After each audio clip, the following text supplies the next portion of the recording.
Assalamualaikum warahmatullahi wabarakatuh. Apa kabar anak-anakku yang solih dan solihah? Bagaimana kabar hari ini? Semoga kalian semua dalam keadaan sehat dan selalu dalam lindungan Allah Subhanahu wa Ta'ala. Sebelum kita mulai pembelajarannya, marilah kita berdoa terlebih dahulu. Bismillahirrahmanirrahim. Rabbi zidni ilma warzuqni fahma. Amin.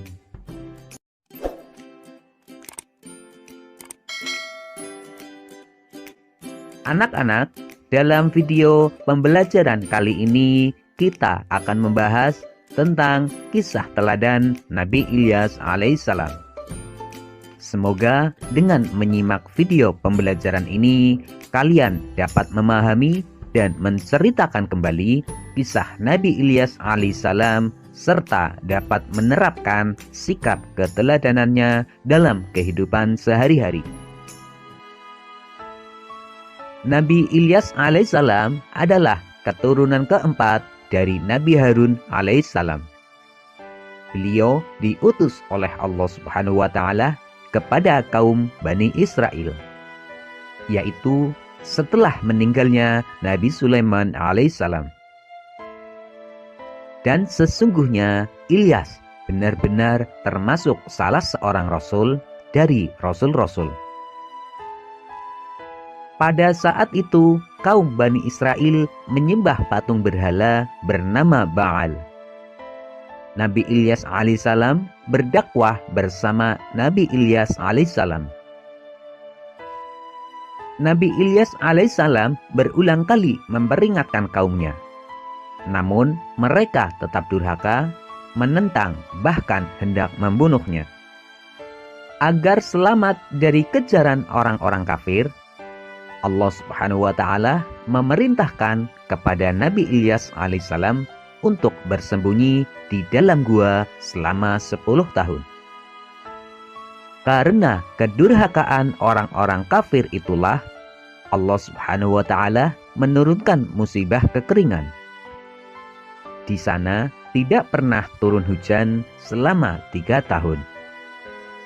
Akibatnya banyak tanaman dan binatang ternak yang mati, serta banyak pula penduduk yang mengalami kelaparan karena kekurangan makanan. Setelah musibah terjadi, mereka baru tersadar bahwa seruan Nabi Ilyas alaihissalam adalah benar. Mereka kemudian mencari Nabi Ilyas alaihissalam untuk bertaubat. Akhirnya Nabi Ilyas alaihissalam ditemukan bersama Nabi Ilyas alaihissalam dan mereka meminta maaf atas perbuatan yang dilakukan. Setelah mereka meminta maaf, kemudian Nabi Ilyas alaihissalam berdoa kepada Allah Subhanahu wa Ta'ala agar musibah kekeringan itu dihentikan. Doa Nabi Ilyas alaihissalam didengar dan dikabulkan oleh Allah Subhanahu wa Ta'ala. Setelah musibah itu berhenti, tanaman dan binatang ternak mereka kembali membaik. Namun mereka kembali durhaka kepada Allah Subhanahu wa Ta'ala. Akhirnya kaum Nabi Ilyas alaihissalam kembali ditimpa musibah yang lebih berat daripada musibah sebelumnya, yaitu gempa bumi yang dahsyat, sehingga mereka mati bergelimpangan.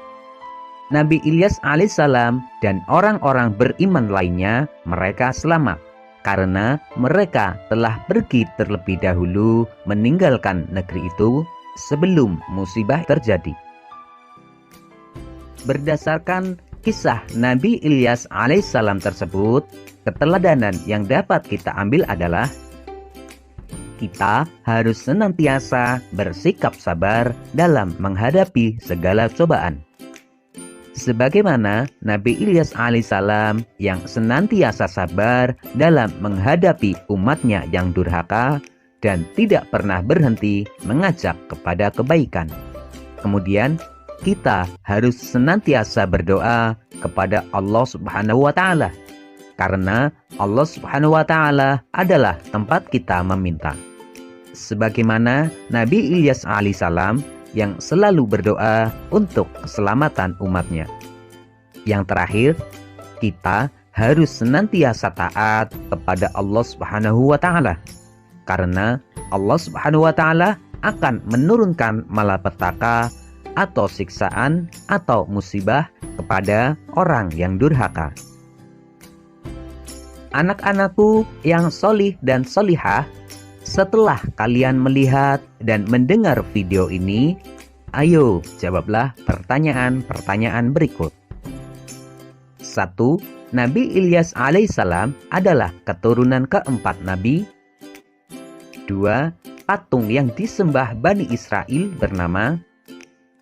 3. Nabi Ilyas alaihissalam bersembunyi di dalam gua selama. 4. Sebutkan 2 musibah yang menimpa kepada kaum Bani Israel. 5. Sebutkan 3 keteladanan dari kisah Nabi Ilyas alaihissalam. Demikianlah pembelajaran kita kali ini. Untuk materi pembelajaran selanjutnya, tunggu video berikutnya.